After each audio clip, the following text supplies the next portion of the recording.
Oh my goodness. Good morning, good afternoon, whatever it is for you. I hope you are having a fantastic day. My name is Zach Schaumler.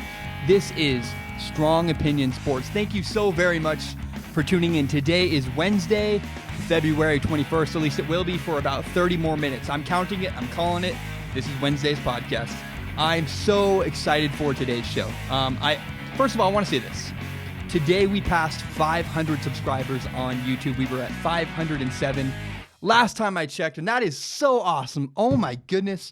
I could not be more grateful to you guys. I love Strong Opinion Sports, and I'm so grateful you guys have embraced me, embraced the show, and you're telling your friends, and it is so, so cool. I love Strong Opinion Sports, and I want to say this. I don't care about being right. I do not care about being right. I don't want to be a journalist. And I have no intention of joining the media. I don't really want to be part of the media. I have two goals with Strong Opinion Sports. I want to be authentic and I want to be interesting. To me, authentic means I want to be real. I want to be honest. I will never say things I don't actually believe. And I choose interesting topics. I want to be authentic and interesting. Those are my two goals. Otherwise, I do not care. I get a lot of criticism. I just want to be authentic, and I want to be interesting.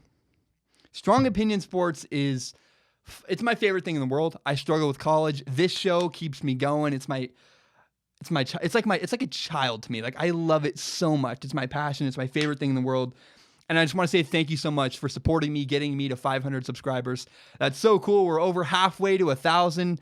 God, we're building something. It's not just me. It's you guys too. Like, we together are building this awesome community of people that love sports, and I just, I love it so much. I'm so grateful, and I really, really enjoy doing the show, and I'm so glad you guys seem to really enjoy me doing Strong Opinion Sports as well. I want to start with this. I did a topic on my last show talking about who the best quarterback in this year's NFL draft is. And one criticism of this topic was that I didn't talk enough about how the quarterbacks played on the field. So I want to be very, very clear. Josh Allen, Sam Darnold, Josh Rosen, Baker Mayfield, even Luke Falk. Every single one of those guys I named has the tools to be an NFL quarterback. Every single one of them. But to me, personality is the most important trait when it comes to being a quarterback. All of these guys have good enough arm strength. They're good enough at throwing the football. They all have the ability. The question is, what do you do with that ability? Who works the hardest? Who is the guy that men want to follow? Who is the guy men want to follow and will fight for? Who's the best leader, in other words? Who remains calm in high-pressure situations? Who can deal with the stress and the pressure of being a quarterback in the fourth quarter on the goal line when it matters most? Personality is the most important trait to be a quarterback. It's the most important thing. It's so, so important. Inaccuracy can be solved with hard work. Bad footwork can be fixed. I watched Deshaun Watson struggle to throw the deep ball down the sideline in college, and last year in his first season in the NFL, he got coached up, he fixed his footwork, and he threw a better deep ball. Deshaun Watson improved. Tom Brady and Joe Montana, whether you think one or the other is the greatest quarterback of all time, the truth is both of them are considered to be, one or the other is the greatest quarterback of all time. Joe Montana and Tom Brady were not the biggest. They were not the fastest. They were not the strongest. They were overlooked. People often didn't believe in them. They were not the stereotypical Troy Aikman, Andrew Luck, big-time quarterback. Yeah, somehow they are the two greatest quarterbacks of all time. Joe Montana was cool in high-pressure situations, and Tom Brady outworks everybody. Let's break it down. Let's talk about on the field stuff. Physically, Josh Rosen is the best quarterback in this year's NFL draft. He throws the ball incredibly, he has great footwork, and he's really good at making decisions. But the problem is, it seems like nobody likes Josh Rosen. I remember in high school, I watched Josh Rosen talk back to a Super Bowl winning quarterback, Trent Dilfer. I saw it live in high school. Quarterback is a mix of talent and personality. Josh Rosen is all talent. He's an incredibly talented dude. He has a way better arm than I do. He's incredible. But he has a questionable personality. And Baker Mayfield has a weak arm. He has questionable talent. We know he can play to some level. But Baker Mayfield is a warrior. I love Baker Mayfield's spirit. And yes, he has off-the-field issues, but I think they're overhyped. Baker Mayfield is all personality. Josh Allen is all talent. Baker Mayfield is all personality. To me, Josh Allen of Wyoming, Josh Allen and Sam Darnold, those two, Josh Allen and Sam Darnold, those two have tons of talent and they have great personalities. I know I'm simplifying it. I really am. So I will break it down even further. Sam Darnold, in my opinion, has the best arm in this year's NFL draft. He has the accuracy of Josh Rosen, and he has the arm strength of Josh Allen. To put those two together, you get Sam Darnold. And Sam Darnold makes it happen in big moments. I've seen it repeatedly. Now, the big red flag with Sam Darnold is he's a little bit reckless. He struggles with turnovers, but I think you can improve that. I really do. I think coaching would fix that problem. Now, Josh Rosen, again, he's the best quarterback on the field. He has a great arm, he has great footwork, and he has good decision-making. And Josh Allen from Wyoming has a huge arm. He's this big body. But he played against bad competition at Wyoming. And he struggles with accuracy. Josh Allen struggles with accuracy, played against weak competition, but man, he fits the stereotype of a great NFL quarterback. And I love Josh Allen's personality. He turned around Wyoming. We saw what he did in the Senior Bowl. I've chronicled it over and over again. I'm not going to repeat it, but what he did was he showed his competitive spirit. And Baker Mayfield, he may have the weakest arm in this year's NFL draft, and I think he talks too much. He's a little bit impulsive off the field. But Baker Mayfield is basically Braveheart. People will fight for Baker Mayfield. Baker Mayfield's teammates love him. They will fight for him, and that is crucial. That matters a lot. I've been critical of Luke Falk and Lamar Jackson, but they could be successful too. Nobody believed in Tom Brady. And you remember Ryan Leaf? Ryan Leaf was the number 2 overall pick in the NFL draft. And yet he absolutely failed. What is the difference between Tom Brady and Ryan Leaf? The difference between Tom Brady and Ryan Leaf was their personalities. Personality matters for a quarterback. It is the most important thing. Who works the hardest? Who's the best leader? Who's calm in big pressure situations? Again, personality is the most important thing when it comes to being a quarterback. I'm going to say something that I am incredibly uncomfortable talking about. I'm incredibly uncomfortable saying this. Please don't hate me. Please don't be mad at me. I'm not saying something I believe. I'm just saying something that I'm observing that I believe to be true about Josh Rosen. Josh Rosen, the quarterback from UCLA. When people evaluate him, here's what I think happens. I think it's an unfair criticism, but here is what I think happens when it comes to Josh Rosen. Again, please don't be mad at me. Don't be mad at the messenger. I'm observing something I'm seeing. Josh Rosen grew up in the hills of Los Angeles. He went to a private high school. This is not a fair criticism, but here's what's happening. People are saying Josh Rosen grew up rich. I do not think that's a fair criticism, but I do think it is a fair talking point. For me, if a girl wouldn't date me, they're like, Zach, because I grew up really poor. If a girl came up to me and said, Zach, I'm not going to date you because you grew up really poor, that'd be unfair. I'd be mad about that. I'd be like, screw you. That's not a fair criticism. So it's also not fair to criticize Josh Rosen for the way he grew up. We can't control our upbringing. We can't control the situation we're born into. All we can control is what we do with it. And I know this. Josh Rosen has great fundamentals. He's done a lot of good stuff. He got a full ride scholarship to UCLA. He clearly has put in a lot of work. We hear all kinds of things questioning his personality. We don't really know. But I think what people are afraid of with Josh Rosen and the unknown with Josh Rosen, because of his upbringing, I believe people are saying, How is he going to deal with adversity?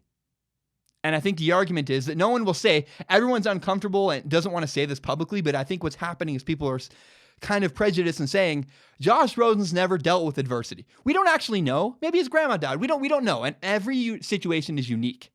But I think people are concerned that Josh Rosen may not know how to deal with adversity because on paper, when we look at his life and his upbringing, people say, oh, Josh Rosen's never had to struggle. We don't actually know. But I do believe that is what a lot of people are thinking and won't actually say. I believe Josh Rosen will be fine. I think he is an NFL starting quarterback. Please don't hate me, the messenger. I'm just saying what I think a lot of people are thinking. I'm not concerned about it. Again, I think it's an unfair criticism to say Josh Rosen grew up rich, so he's not going to be able to make it. He doesn't control that. What he does control is how hard he's worked, and I know that Josh Rosen, obviously, you can't watch Josh Rosen play football and not say he's worked incredibly hard. Again, I think Sam Darnold has a better personality. I think Josh Allen has a better personality. But it's not a fair criticism to say Josh Rosen grew up really rich, and so therefore, maybe he won't deal with adversity. We have no idea. And you can't judge someone else's background. That's not a fair criticism. Again, don't hate me. I'm just saying what I think a lot of other people, not myself, a lot of other people are concerned with. Again, really getting defensive. I'm scared. I don't want to get people mad at me. I don't want to talk about this. You have got to know your strengths. You have got to know your strengths. I don't talk about politics. And trust me, you don't want to hear me talk about politics. It's not one of my strengths. I have no idea what I'm talking about. That's why I talk about sports. I chose to do a sports podcast. I can talk about sports all day. I said on my last podcast that Lamar Jackson should switch from quarterback to wide receiver. And I am doubling down on that opinion. I'm sticking with it. I think Lamar Jackson should switch from quarterback to wide receiver, even though he won a Heisman at quarterback. What is Lamar Jackson's strength? Lamar Jackson's strength is his ability running with the football. And guess what? Lamar Jackson plays quarterback, where the number one thing you need to do is throw the ball. The number one job for a quarterback is throwing the ball, and yet Lamar Jackson is better at running with the ball. To me, that says enough. That says enough. Lamar Jackson is an incredible talent running with the football in his hands, and that is what you want him to do more than you want him to throw. Therefore, he should switch positions to where he's running with the ball in his hands. But maybe you need more. Maybe you need more. Let's not forget the fact that his completion percentage in college, Lamar Jackson's completion percentage in college, is significantly worse than Cam Newton's was in college. Don't forget that. Oh, and by the way, the 1 year Cam Newton played D1 football, it was even better. So overall, Cam Newton's completion percentage in college was 65%. I believe it was 72% the 1 year he won the Heisman in Alabama. He played 2 years at Florida, was a backup, never really played a lot of meaningful time. But his career completion percentage, even with the 2 bad years that I really don't think we should count, Cam Newton's completion percentage is 65.4% to Lamar Jackson, whose completion percentage is 57%, which is atrocious. And Lamar Jackson played multiple years. We have a lot of samples of this. That's terrible. And mind you, we think Cam Newton struggles with accuracy in the NFL. How do you think a guy who was worse in college is going to translate to the NFL? It's not good. It's really not good. And let's also talk about the fact that Lamar Jackson mostly beat up on bad schools. It's not to say that he didn't beat good schools. I remember he destroyed Florida State.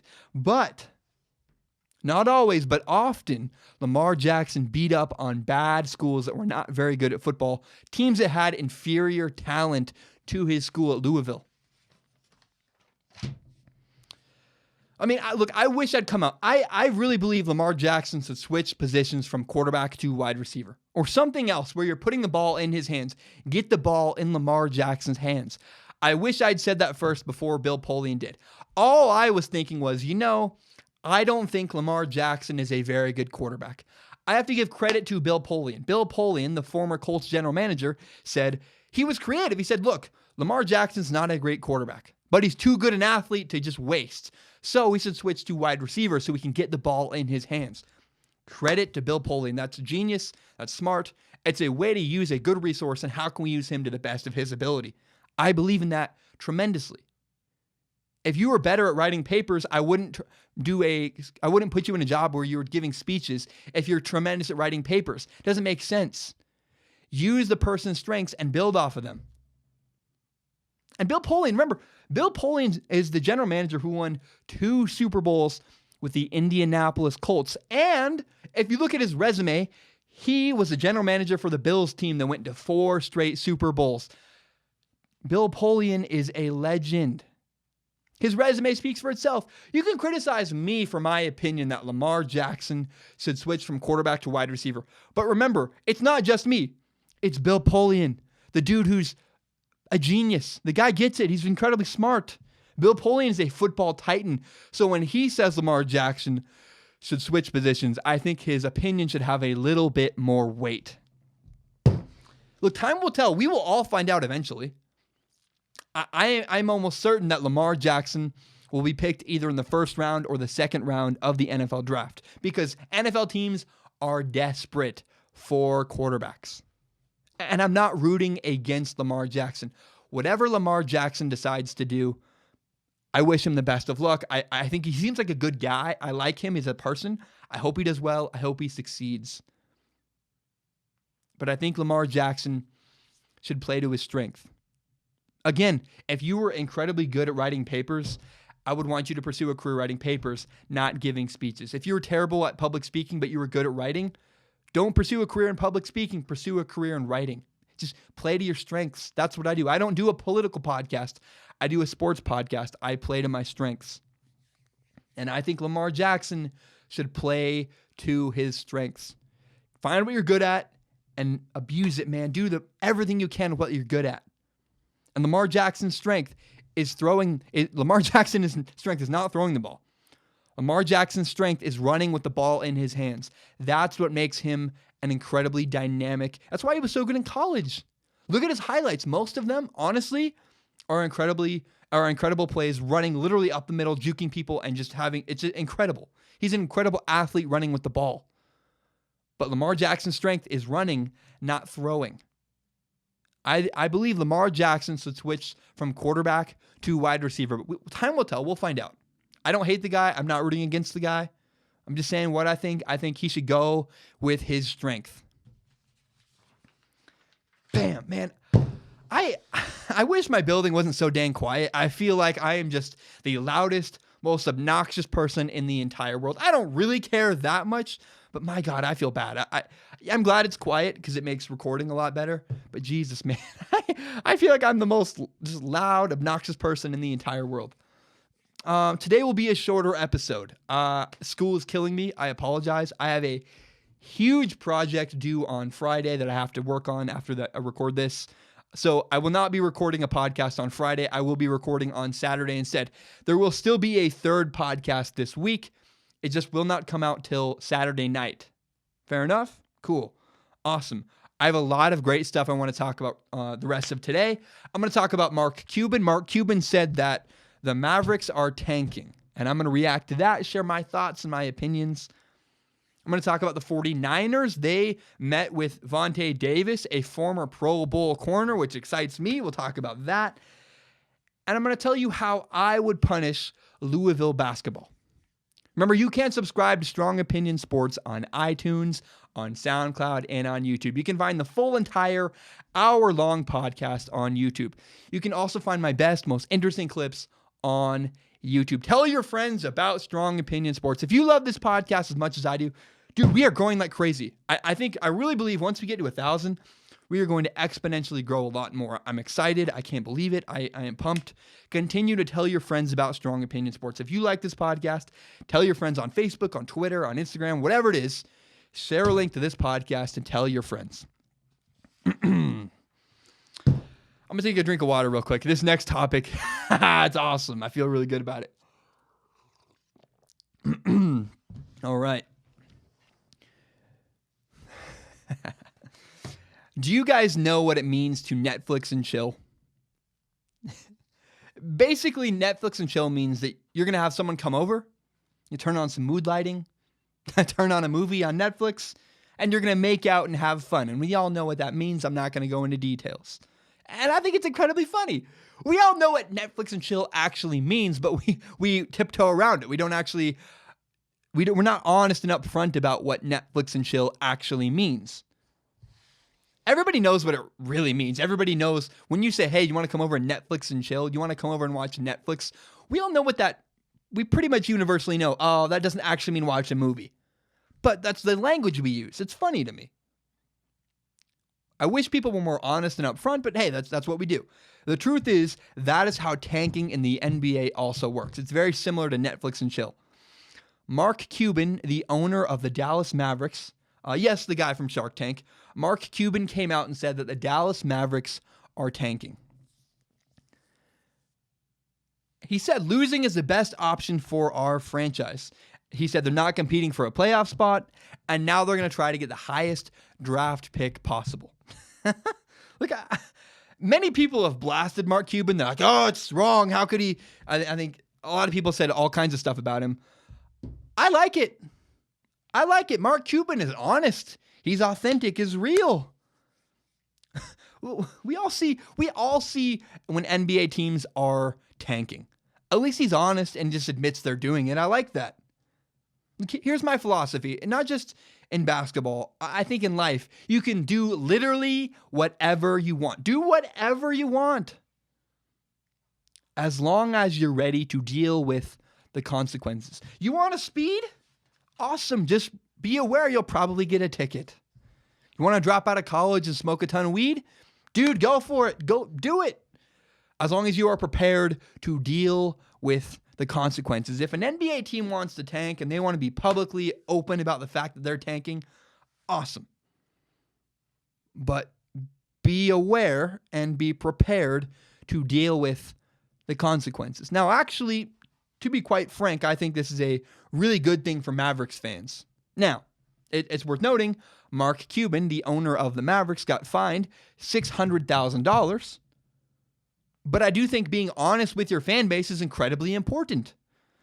If I was changing something, I would tell you guys. I would be honest. I'd say, look, hey, I'm doing this. I'm going to be honest. I'm going to be open. And that is what Mark Cuban is doing with Dallas Mavericks fans. He will have to deal with the consequences. The Dallas Mavericks will probably lose a little bit of money. It's going to hurt their ticket sales. But at least fans know why they're doing what they are doing. You may get a better draft pick. So, look, people know what they're doing. Fans are on board. They can at least understand. They won't be angry. Why the heck aren't you playing this guy? And why are you trading this guy? Now they know, hey, my team is tanking. They can be aware and understanding of decisions that are made in the future. And again, you might get a better draft pick. You might actually help your franchise. I'm so glad Mark Cuban just came out and said it. I really, like, it's just, we all know what's happening. And I would prefer if someone just be honest and open and real. I like it. And if the NBA hates it, if the NBA is mad that the Dallas Mavericks are not only tanking, but they're honest and open about the fact that they are intentionally trying to lose games, if the NBA doesn't like it, they should change the system. Find a way, if you can find a way to game the system, if you can find a loophole, that is not the person who found the loophole's fault. That means you are dealing with a flawed system. If you can take advantage of a loophole, it's not your fault. It just means you're operating within a flawed system. If the NBA doesn't like it, change it. Change your system. Until you do, this is fine. You found a loophole and it works. I'm just saying, I'm pointing out. I had a science teacher in high school. He said, look, if you can cheat and successfully do it, go for it. Now, most people didn't because they couldn't get away with cheating, but he said, look, if I don't know, go for it. And I like that approach. I like that quite a bit. I really am glad that Mark Cuban came out and said, we're tanking, we're intentionally trying to lose games. Here's why, here's what we're doing. I love that. If I was going to do something with strong opinion sports, again, I would tell you guys, I would be honest, I would be open, and I would be authentic. I love what Mark Cuban is doing in Dallas. Oh, I'm so happy. Everybody in the media is finally coming to their senses. It makes me so happy. I love it. I remember when Reggie Bush had his Heisman Trophy taken away, and I just thought that was so stupid. It's like, what? As if he just suddenly, he didn't win a Heisman, as if it just never happened. I thought that was so ridiculous. I was like, are you kidding me? Stupidest punishment ever. I remember when USC had their 2004 national championship stripped away. Again, this is stupid. It's like, okay, as if this never happened, as if the memories could go away. We all remember what happened. USC won the national championship in 2004, no matter what the NCAA says. I believe it's a pointless punishment. So it came out this week that the NCAA is stripping Louisville of its 2013 men's basketball national championship. They also have to forfeit 123 wins between 2011 and 2015, and they are basically fined $600,000.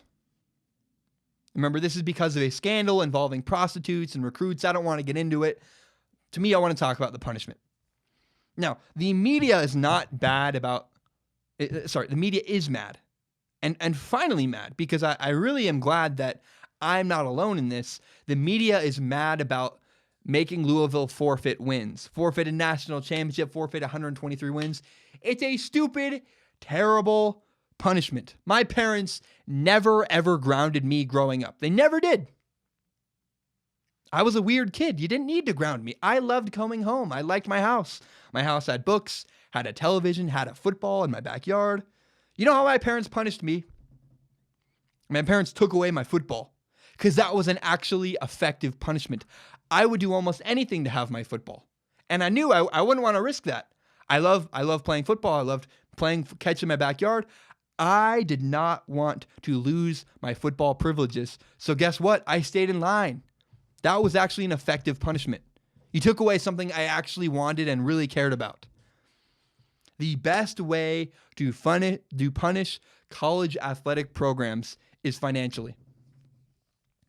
That $600,000 is incredibly important. That is the most important thing of this entire punishment. If you want to punish colleges, punish them in a way that makes them scared of breaking the rules again.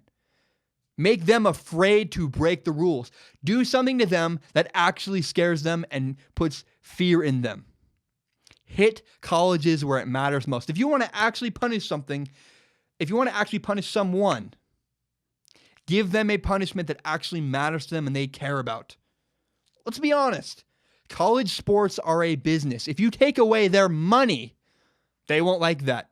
And they will do almost anything to not lose money. My college is losing a ton of money. We're way behind and we owe a ton of money because of our football program. Guess what?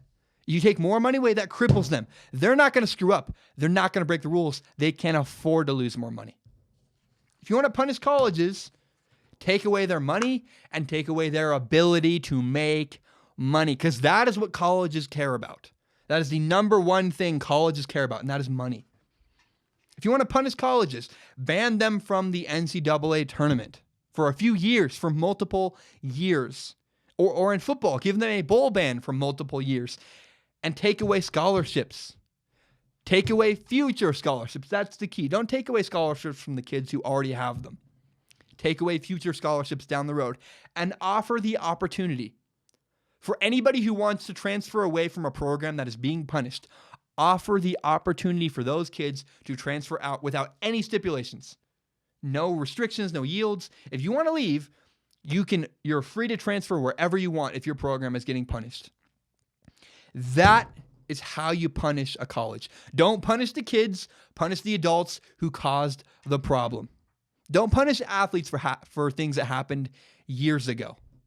If you want to punish a college, hit them where it matters most. If you want to stop them from breaking the rules, take away their money. That is how you actually punish a college athletic program. If you want to punish them, take away their money and take away their ability to make money. Now and in the future, for a couple of years, they will think twice next time they break the rules. If you actually want to stop crime, I don't call it crime. If you actually want to stop NCAA violations, if you actually want to make them go away, punish colleges in the language they speak. Take away something they actually care about, which is money. All right, you 49ers fans. Gosh, you guys are excited. The 49ers visited yesterday with former Pro Bowl corner Vontae Davis. And I love this. Oh, man. It's a great move. It's really, really smart. Now, it's worth noting, Vontae Davis is coming off of an injury. And the Colts, his former team, released him when they found out about the injury. He's also 29 years old. But again, he's a former Pro Bowler, and regardless, I really, really like this move. Mostly, I love the attitude of the 49ers. I like their thought process. I think their approach is great in this situation. I like a known commodity. I want a sure bet. If I know something's going to deliver, I'll take that over something that might deliver. Always. I think drafting Josh Jackson, the corner from Iowa, is great. I think it's a great move. But we know that Vontae Davis can play corner in the NFL. At least we think he can. And I like, regardless of whether Vontae Davis is the guy, I like the approach because the 49ers need a corner. And if you can bring in a veteran who you know, without a doubt, can come in, be a starter, and make an impact right away, go for it. That's great. Because the goal of the offseason is to bring in more starters. That is what you're trying to do. That is what the 49ers are trying to do. That is what every team is trying to do. Bring in more guys who can start next season.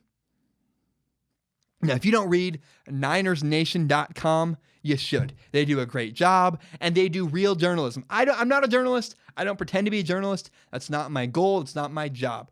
NinersNation.com, they do real journalism, and they're great.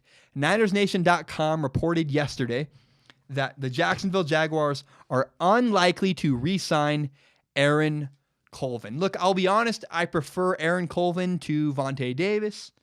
Here's the thing. Vontae Davis had an injury, and we don't really know what he's going to be like coming back. What we do know is that the Colts released Vontae Davis, which means his injury may be a real concern. We don't know, but it's possible.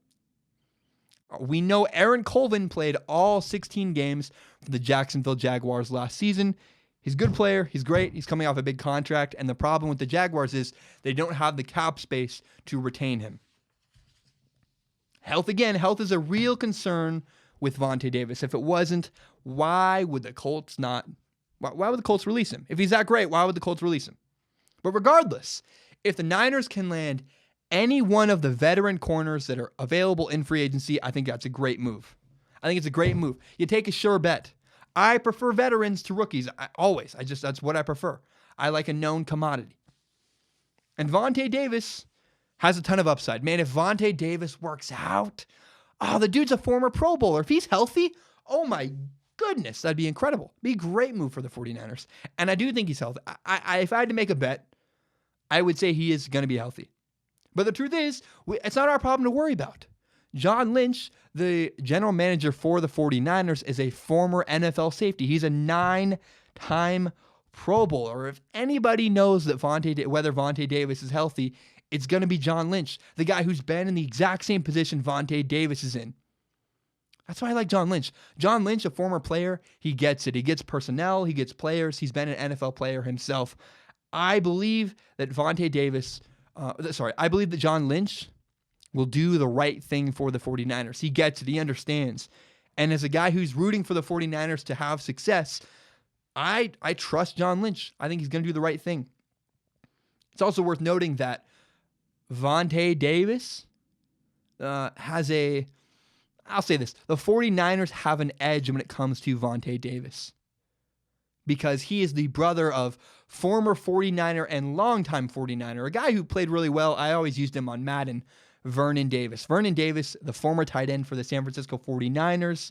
I believe he's the brother of Vontae Davis. I think it's right. I don't think they're cousins. I think they're brothers. It's huge because if my brother came to me and said, hey, I worked at this place for 6 years, wherever it was, however long it was. I worked here for a long time, had a great experience. That has a lot of weight. So I do believe the 49ers have an advantage if they want to sign Vontae Davis. Another thought is that another fact, Vontae Davis is also met with the Buffalo Bills and the Cleveland Browns. Where would you rather live? Cleveland, Buffalo, or San Francisco?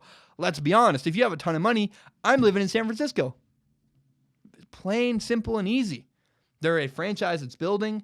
They have a better future than the Bills, better future than Cleveland. They have a lot of money to offer. I think the 49ers have a significant chance of signing Vontae Davis, and they'll make their own decision.